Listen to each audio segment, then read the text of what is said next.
Okay, thank you very much. And we're going to be seeing you in a few minutes, right after lunch, for a press conference in the Oval Office. And I assume you'll all be there. It's the same group. If you had a question or so for the Prime Minister, please, you could ask. Anybody have a question? Okay, good. Then we'll just end it right now. Prime Minister, you have said that the President's tariffs are wrong. Do you still believe that the United States is a reliable... They always try to help. It could only be her. Should the European Union still believe that the United States is a reliable trade partner? Well, I'm here exactly to work for make the West stronger. For I believe in the West unity, and I think simply we have to talk. She believes in the President. She believes in the President. Also, and find ourselves in the best middle way to grow together. That's why I'm here. So, if I wouldn't think it's a reliable partner, I wouldn't be here. We have a very good relationship together, and as countries, we have a very good relationship. To follow up, Mr. President, what if there is not a trade deal with the EU by the time of the end of your 90-day pause on reciprocal? Oh, there'll be a trade deal, 100%. Oh, well, you think there won't be? Of course there'll be a trade deal. Very much. They want to make one very, very much, and we're going to make a trade deal. I fully expect it, but it'll be a fair deal. Are they on your priority list? Everybody's on my priority list. Mr. President, do you plan to meet with the President at you? Say it. Do you plan to meet with the Wait, one at a time, please. Do you plan, No. First, no.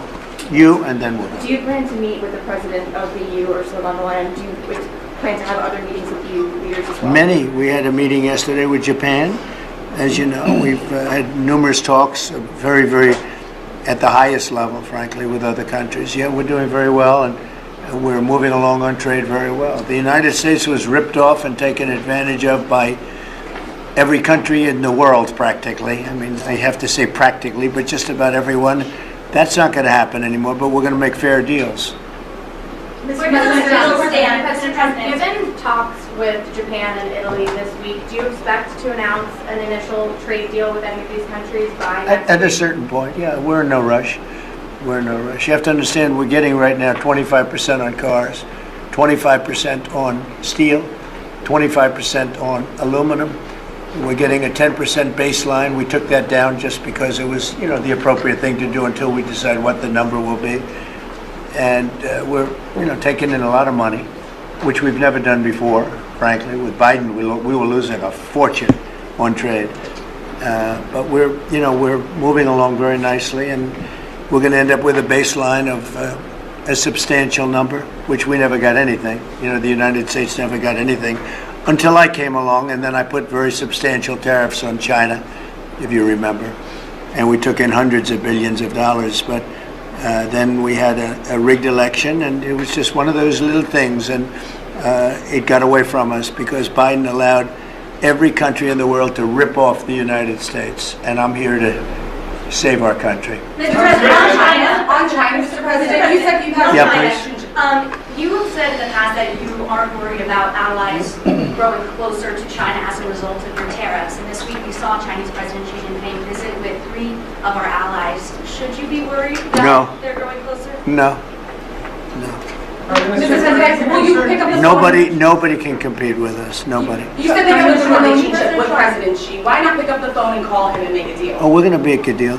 We'll have a deal. I think we have Mr. President? I think we're going to make a very good deal with China. Do you plan to reach out to him and call him? I think that you will see we'll make a very good deal with China. Mr. President Trump, Mr. President, Prime you told Minister me avoiding Marine One a couple of months ago. I like her very much regarding Prime Minister Giorgia Meloni. Will she be the one to mediate your relationship with Europe, do you think? Well, I do like her very much. I think she's a great prime minister. I think she's doing a fantastic job in Italy.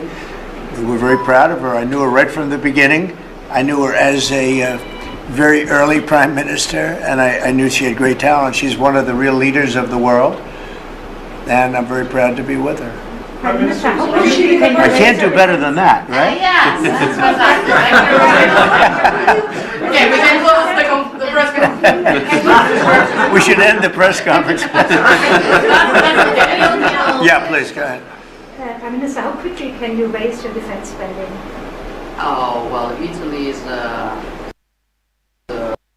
son of the nation now that they raised 2%, which has also request. It'll go up.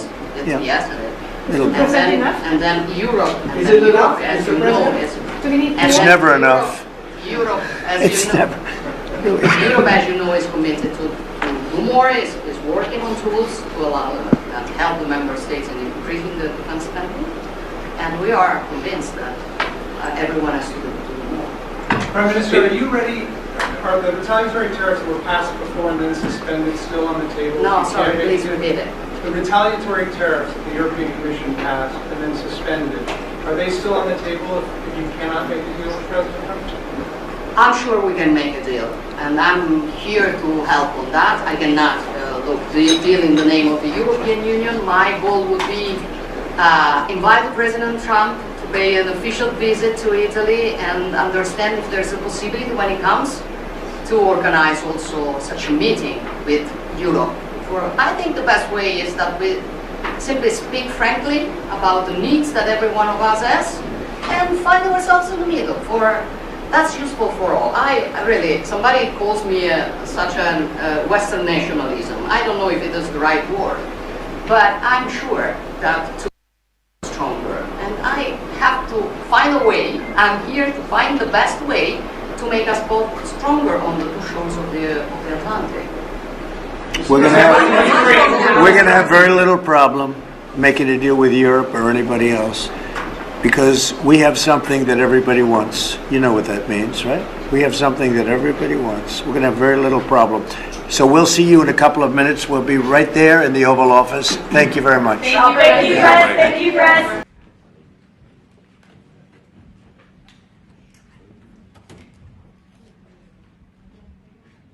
Thank you very much, everybody. And I've been briefed on the Florida State University, Tallahassee active shooting. I guess it's an active shooter. Fully briefed as to where we are right now. It's a shame. It's a horrible thing. Horrible that things like this take place. And we'll have more to say about it later. In the meantime, it's an honor to have the Prime Minister of Italy with us, Prime Minister Meloni, who's doing a fantastic job. I would say that she has taken Europe by storm and highly respected. Everybody loves her and respects her, and I can't say that about many people. And she's become a friend, and we really have a great relationship between Italy and ourselves. And we talked about trade, we talked about many, many things during our luncheon, and she'll be saying a few words, but she's a very special person, and it's nice to have you with us. Thank you very much.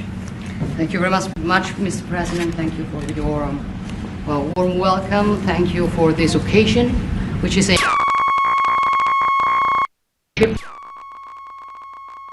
is April 17, and April 17 marks the anniversary of the agreement that allowed Cristoforo Colombo to make his trip.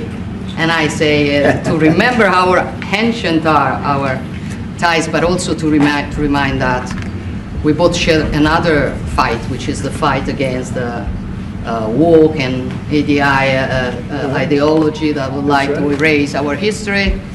And as I know that we share lots of things on tackling illegal migration, on fighting against synthetic drugs. You know, Italy has been one of the nations that made a plan against fentanyl, for example.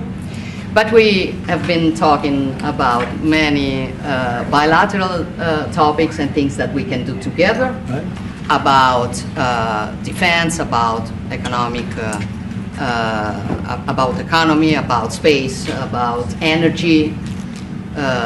Italy will have to increase its LNG imports, and also nuclear that we are trying to develop. I think there can be ways to work together, and the Italian enterprises will invest, as they've been doing for many years, as you know, in the next years, I think around 10 billions. That shows how interconnected our economies are. And that's very important, Mr. President. It's not only about Italy, it's about the entire Europe. The exchange between us is a very big one. Investments that we are discussing in this week.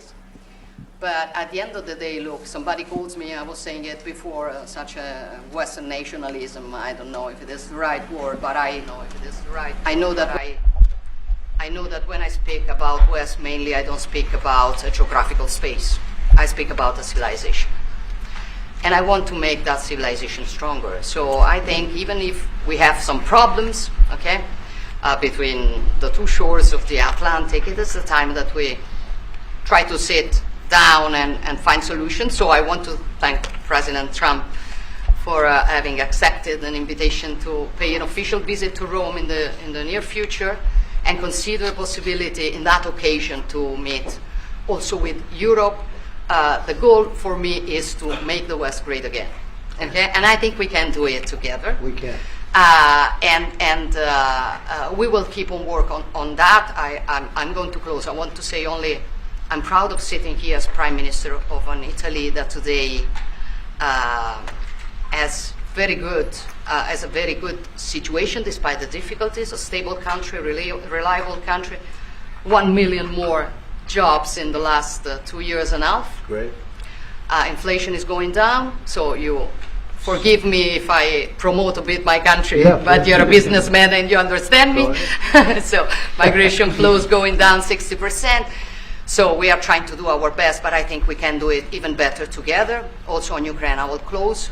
Together we've been defending the freedom of Ukraine. Together we can build a just and lasting peace. We support your efforts, Donald. Good. Thank you.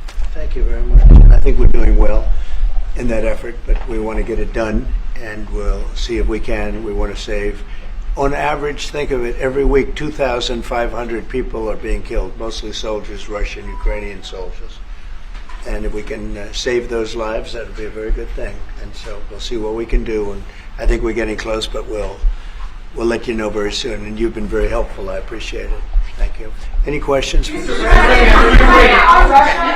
Mr. President, how much longer does Vladimir Putin have to respond to your ceasefire proposal before you put secondary tariffs or sanctions on Russia?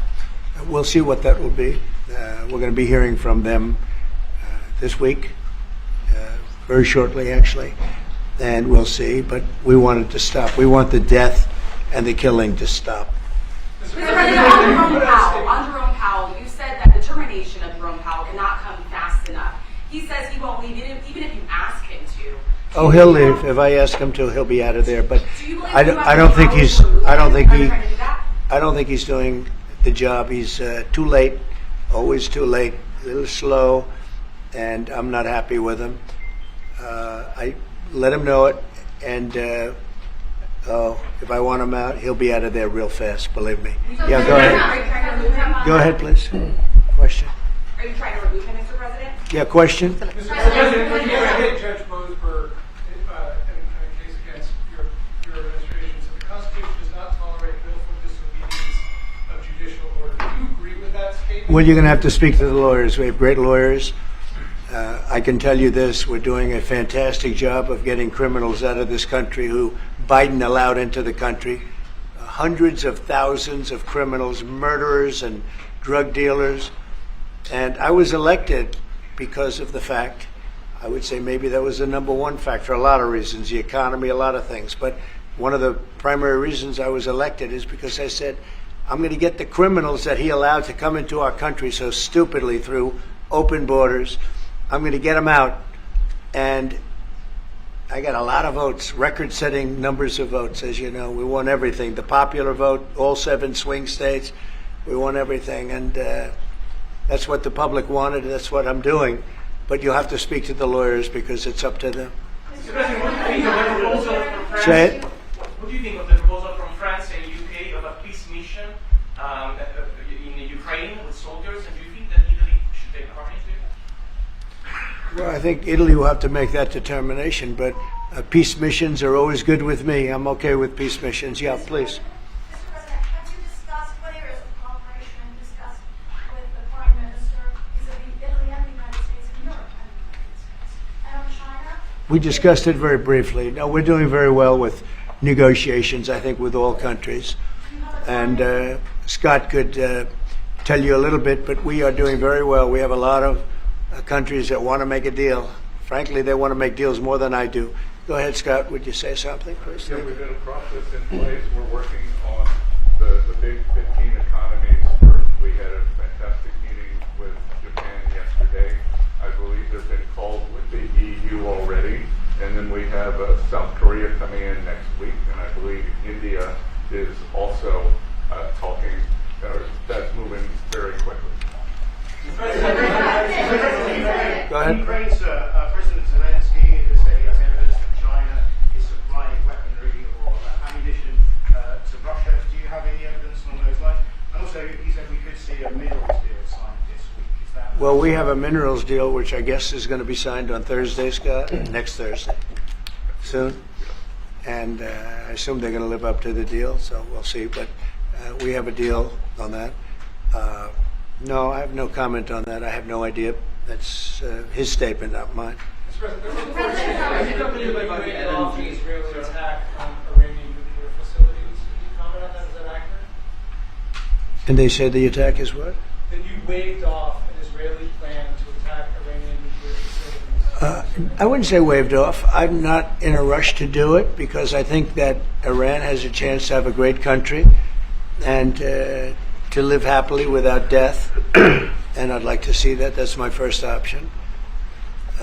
If there's a second option, I think it would be very bad for Iran. And I think Iran is wanting to talk. I hope they're wanting to talk. It's going to be very good for them if they do. And I'd like to see Iran thrive in the future, do fantastically well. I know the Iranian people, they're incredible people. Always have been very smart, very energetic, very successful people. And I don't want to do anything that's going to hurt anybody. I really don't. But Iran can't have a nuclear weapon. It's, pretty simple. It's really simple. We're not looking to take their industry. We're not looking to take their land. All we're saying is you can't have a nuclear weapon. The deal that was made with Obama, that deal would have expired already. It was a terrible deal. It would have expired. And that gave them a clear path to a nuclear weapon. I wouldn't have accepted. That's why I terminated the deal. Number one, it was way too short. When countries are involved, you don't make short-term deals. These are countries with long lives. And I terminated that. And it was a great termination because it didn't allow us to do anything. Once it terminated, you know what the deal was. It was a terrible deal. Really, one of many terrible deals made by the U.S. But no, I'd like to see Iran thrive, and they can do that, I think, very easily, or they can do it the other way, and the other way is not going to be good for them. It's going to be really bad for them. What do you make of the Nvidia CEO going to China and met with trade officials there?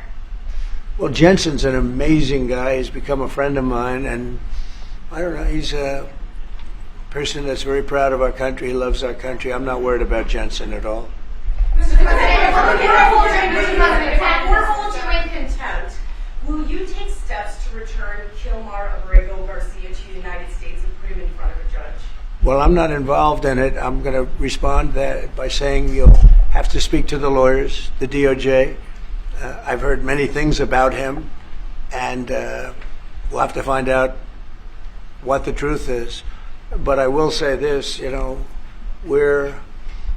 were inundated by millions of people, many millions of people during the Biden administration. They say 21 million. And a big percentage of those are criminals, serious criminals. I'm not saying just criminal because they came into the border illegally. I'm saying they're criminals at the highest level, murderers. Many of those people murdered more than one person, and they're on the loose. And I was elected to get rid of those criminals, to get them out of our country, or to put them away, but to get them out of our country. And I don't see how judges can take that authority away from a president. We've done an amazing job, Tom Homan, Kristi, Noem. We have done an amazing job. Nobody can believe the job we've done.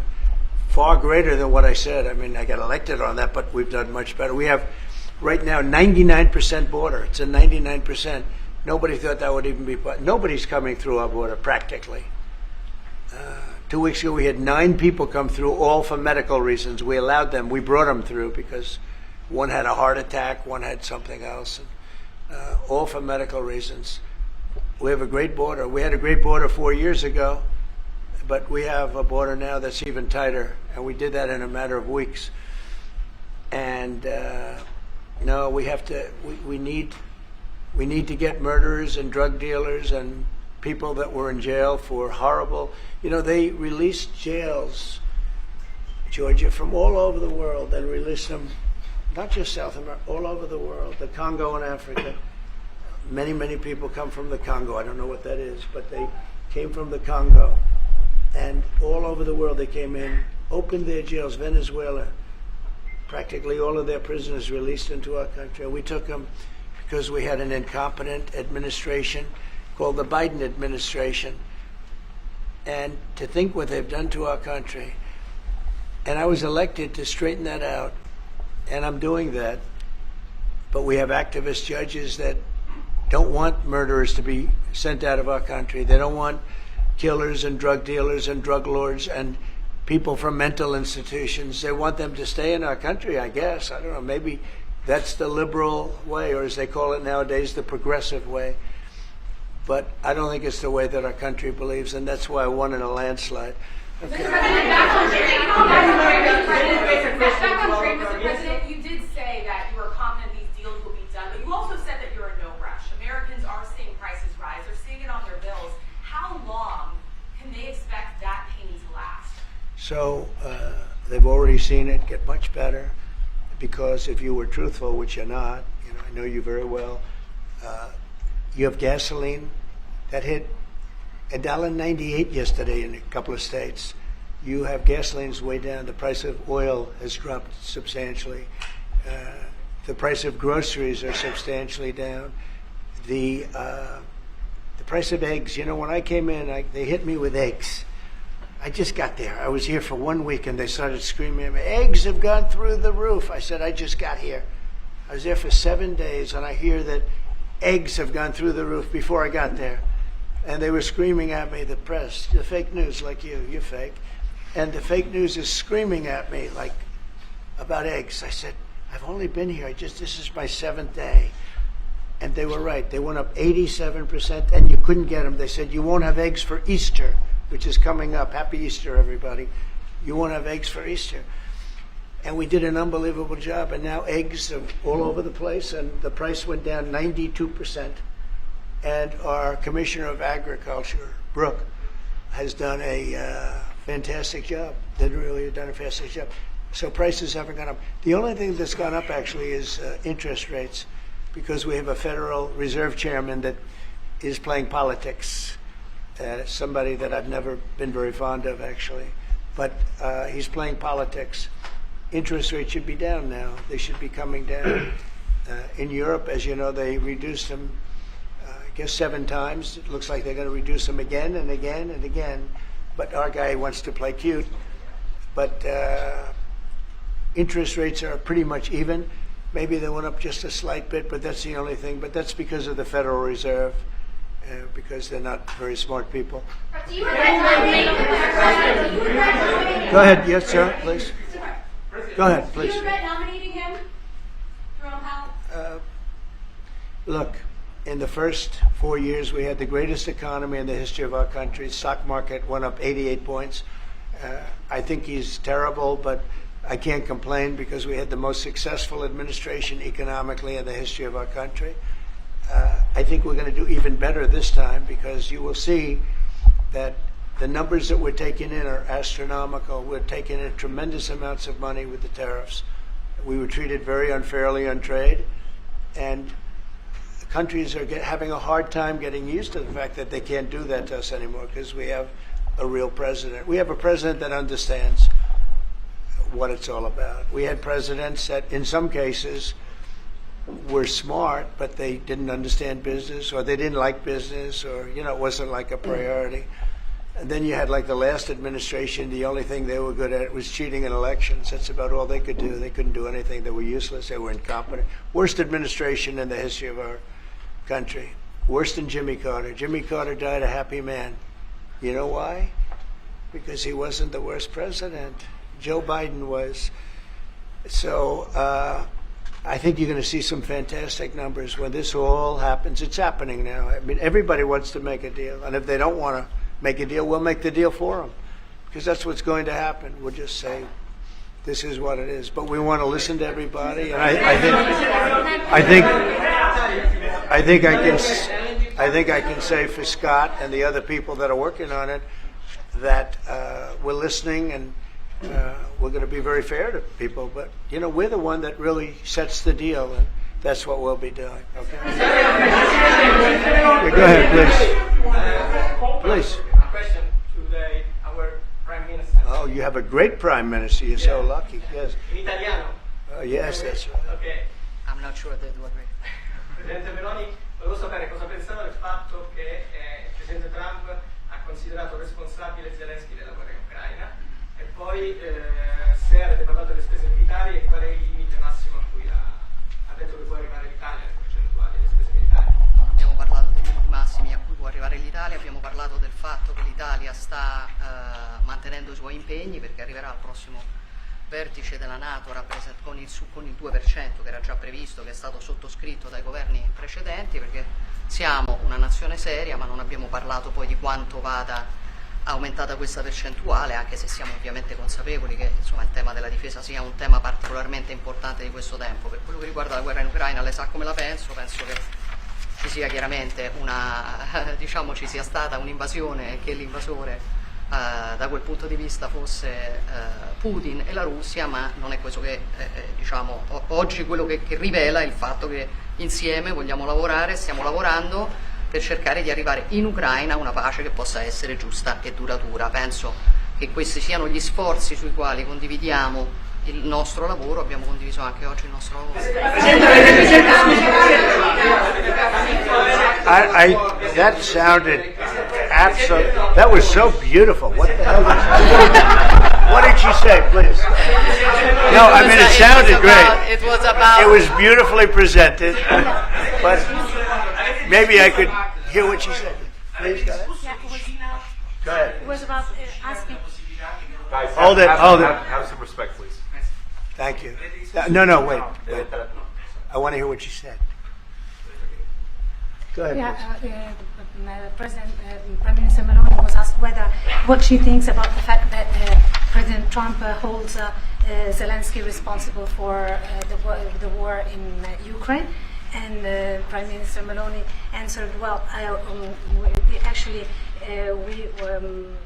we have no, and also if you talked about the military spending, and the raising of the military spending, yeah. And the first thing Prime Minister Meloni said is that no, actually we didn't talk about the raise in military spending. Of course, Italy will keep its commitments with 2%, and then we will see, because we are absolutely aware of the fact that it is very important to well, I will do defense that. Is very wait, important. I will do that. They've been asking if we decided another percentage about this defense spendings, NATO, and I said NATO. Yes, NATO, and I said that Italy is reaching the 2% as it was already decided. We didn't speak about a specific other percentage, but we are aware of the fact that defense is important for the future, and we see what also the work that we are trying to do at the European level.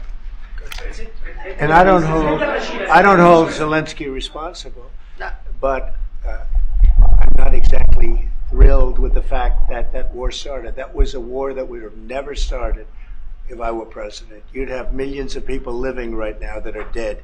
You'd have cities that would be open and thriving, and they'd have their beautiful turrets. Those turrets are the most beautiful in the world, but they're not with us any longer. They're smashed to smithereens, laying on the ground in a million pieces, getting hit by rockets, bombs, and bullets.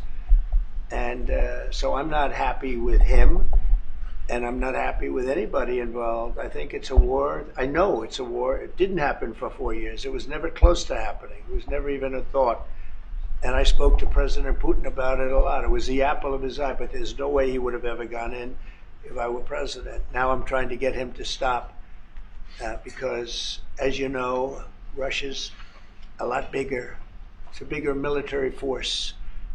And if you're smart, you don't go involved and get involved in wars that you can blame the man that was sitting in this seat. Biden, he didn't know what the hell was going on, but I can guarantee you that, and everybody agrees to it, if I were president, that war would have never taken place. I'm not blaming him, but what I am saying is that I wouldn't say he's done the greatest job, okay? I'm not a big fan. I really am. I'm not a big fan. Go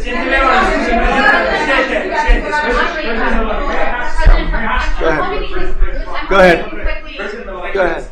Presidente Meloni, avete discusso di Cina e della possibilità che l'Europa ponga dei dazi, diciamo, sulla Cina. Mr. President, are you sure about the definition of parasite of European? Would you say again that European parasite? He's never said. Would you say again that European? Have you said that Europeans are parasites? Yeah. Have you seen it? No, I haven't don't- said. I don't He know. didn't say it. I don't even know what you're talking about. Actually. Go ahead, please. Go ahead. No, wait. Next. Go. Prime Minister Meloni just said we want to make Europe great again, and we want to do it together with the United Sure. West, yeah. Did you? I guess that's what you said, Mr. Prime Minister. How are you going to do that? And are you looking to do it to counter China, who is really trying to gather influence against the United States with the help of this Georgia? I hope that Europe is going to be great again. Europe is going through a lot of problems, and a lot of it's having to do with immigration. And I'm not a big fan of Europe and what they've done with immigration at all. And I think they got to get smart, because Europe is being very badly hurt by what they've done with immigration. Now, I'll say this, that the Prime Minister has taken a very tough stand on immigration. And I commented to her before, I said, I wish more people would be like you having to do with that subject, but they're not. Europe is very important to me. Europe is very important to the world. I want Europe to do very well. I think they have to get a lot smarter on immigration. But we are beginning doing it. You've all seen now the policies of the European Union in the last, let's say, 2.5 years have been changing. Okay, at the beginning we were talking only about how we were redistributing illegal migrants coming to Italy. Now we are talking mainly about how to stop illegal migration, work with the countries of origin and transit, and to return people. The European Commission just did the new rules about repatriations and things like that. So things are changing, thanks also to the example that Italy brought in lowering the rates of illegal migration. So we are working now together. So I'm optimistic on that. Good. I hope so. Go ahead, please. Go ahead. I'd like to ask President Meloni if you have discussed the option of starting a deal with Italy on satellite communications, and President Trump, if you want to see the Google company coming up. The Google what? The Google company. What about the it? Google business. If you want to see it coming up. Separate. Go ahead, please. Oh, well, we didn't discuss about Starlink. We've been discussing about defense space. We will work together also in the Mars missions. So there are big things to do together, but we didn't discuss it. Your conversation with the Prime Minister that changed your mind potentially about tariffs and what you plan to do going forward? No. Is there anything the Prime Minister said to you that changed your perspective? No, tariffs are making us rich. We were losing a lot of money under Biden, trillions of dollars, trillions on trade. And now that whole tide has turned. We're making a lot of money. We're taking in a lot of money. Don't forget, we're taking in 25% on cars, 25% on steel, 25% on aluminum, 10% baseline. We put penalties on China for sending us fentanyl.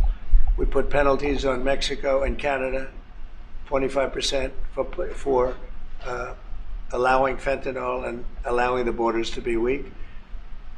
Now we're taking in billions and billions of dollars while I sit here and talk to you. And we didn't take in anything before, other than the tariffs that I put on previous to Biden. which were the tariffs I put on China, where we took in, up until this point, probably $700 billion. They were Trump tariffs. He tried to weaken them. He did everything he could. You know, he got paid money by China, right? The family got paid money, he did.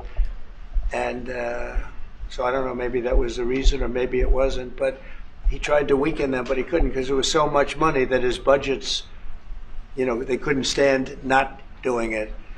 But I took in the, up till this point, my tariffs on China. Nobody ever took in 10 cents from China. No other president took in 10 cents. I took in more than $700 billion from China. So we're doing very well. I mean, our country's doing very well. They had a bad report today from one of the healthcare companies that had an impact on the stock market. But this isn't about that. This is really, we're building a base. We're building a country like no other. And again, I had the strongest economy in the history of our country by far, history of any country probably, but the history of our country in 4 years. And I think this has a chance to be much better. Can you just clarify on the mineral field? Will that be signed here at the White House with Ukraine on Thursday? Will President Zelensky be coming here for that? I don't know exactly. I'm going to leave that to Scott. What do you think? Where would it be signed and when? Yeah, we're still working on the details. We're shooting for around April 26th. Is there any more detail that you could tell us about what's in that deal and how it came together? It's substantially what we'd agreed on previously. When the president was here, we had a memorandum of understanding. We went straight to the big deal, and I think it's an 80-page agreement, and that's what will be signed. President Trump, on rate cuts, can you clarify on rate cuts? Do you intend to seek Powell's firing if he doesn't change his stance on rate cuts?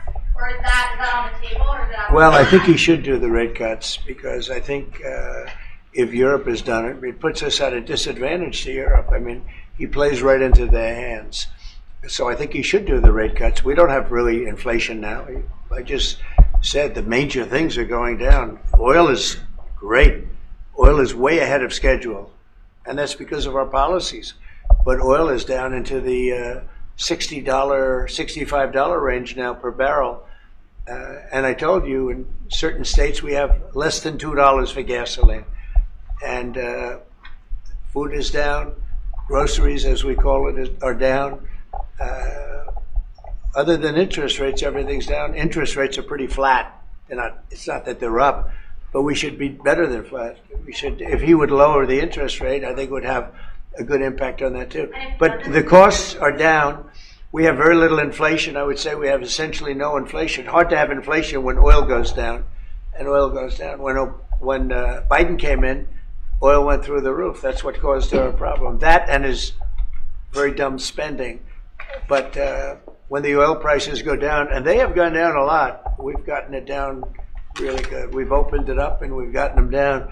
And that means that people driving cars are going to be paying $2 and $2.50 instead of $4.50. And, you know, even at the end, they tried just for the purpose of the election to get it down.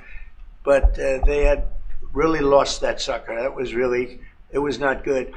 But if they had won, oil right now would be at $7 or $8 because of their policy. And we're going to be at about $2. Could be even a little bit less than that. And you're starting to see it.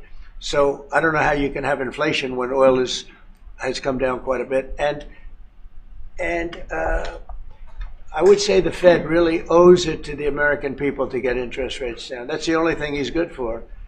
And he would have an effect on that if he lowered them. And I think at some point he will. He's going to have a lot of political pressure. You know, they are political also.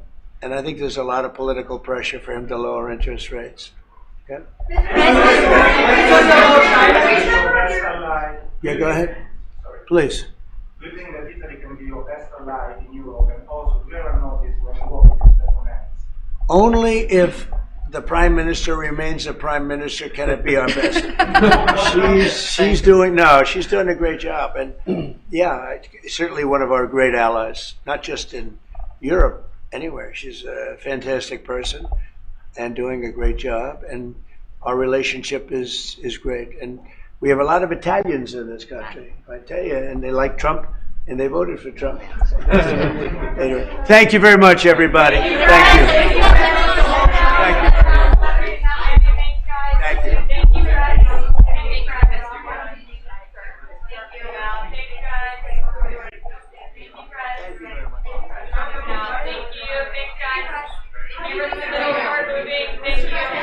Thank you.